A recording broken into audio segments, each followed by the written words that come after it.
नमस्कार मित्रांनो, स्वागत आहे आपलं मराठी मित्र या युट्यूब चॅनलवर. कशा आहात तुम्ही? आणि आपला नेहमीचा प्रश्न, व्हिडिओ बघतायत ना, अभ्यास करतायत ना?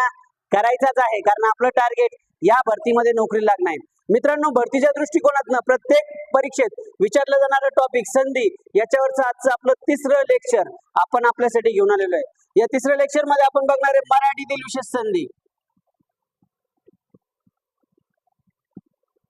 खरं तर संधी हा प्रकार संस्कृत मधून आलाय. संधी हा प्रकार संस्कृत मधून आलाय आणि याचे साधारण 2 व्हिडिओ आपण यापूर्वी आपल्या चॅनलवर बघितले. जर तुम्ही ते बघितले नसतील तर पहिले ते व्हिडिओ बघा, ते समजून घ्या आणि मग मराठीतील विशेष संधीचा विचार करा. काय असतं मराठीतील विशेष संधी? तर संधी हा प्रकार जरी संस्कृत मधून आला असला तरी मराठी माणूस अगदी साधा सरळ आहे. जो आहे त्याचं नाव होतं. मराठीतील संधीचे 2 प्रकार पडतात. एक असतं पूर्वरूप संधी आणि दुसरं असतं पररूप संधी. एकत्र येणारे 2 स्वर असतात. एकत्र येणारे 2 स्वर असतात. जर पहिला टिकला, पहिला टिकून राहिला, पहिला शिल्लक असला, पहिला आहे जागेवर, तर त्याला म्हणायचं पूर्वरूप संधी. पूर्वीचा ठिकाणावर आहे, पूर्वीचा ठिकाणावर आहे, जो आहे त्याचं नाव होतं. पूर्वीचं असेल तर पूर्वरूप. आणि पर म्हणजे दुसरा. जर दुसरा टिकून आहे, दुसरा टिकून आहे, तर त्याला म्हणतात पररूप संधी. परत एकदा सांगतो, रनिंग नोट्स काढत चला, समजून घेत चला. जो टिकला त्याचं नाव होतं पूर्वीचा टिकला पूर्वरूप, नंतरचा टिकला पररूप. उदाहरण बघूया. समजा हा शब्द आहे खिडकीत. आता खिडकीत हा शब्द कशापासून बनलाय? तर 2 शब्दांपासून बनलाय. मग कोणते 2 शब्द आहेत? खिडकी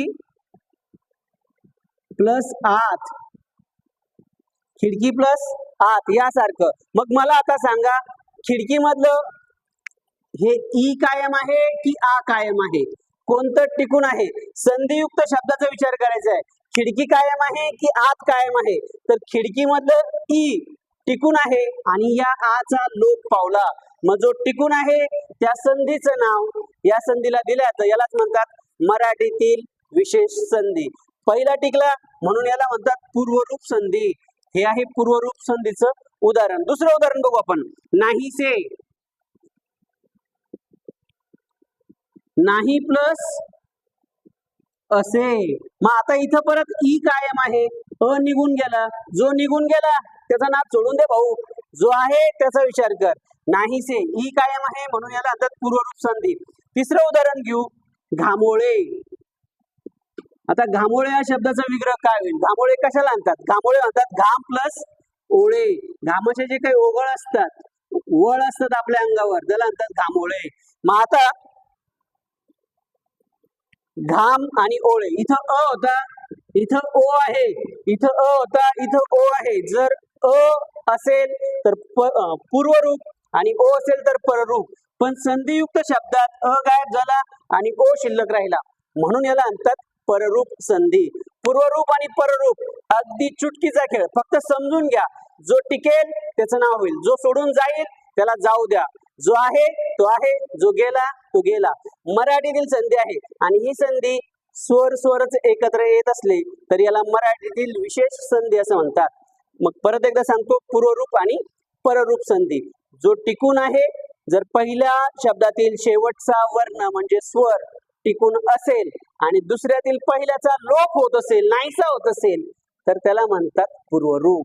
पररूप, पर म्हणजे दुसरा. जसं आपण बोलतो ना, परभाषीय, परकीय, परजातीचा. परचा अर्थ आहे दुसरा.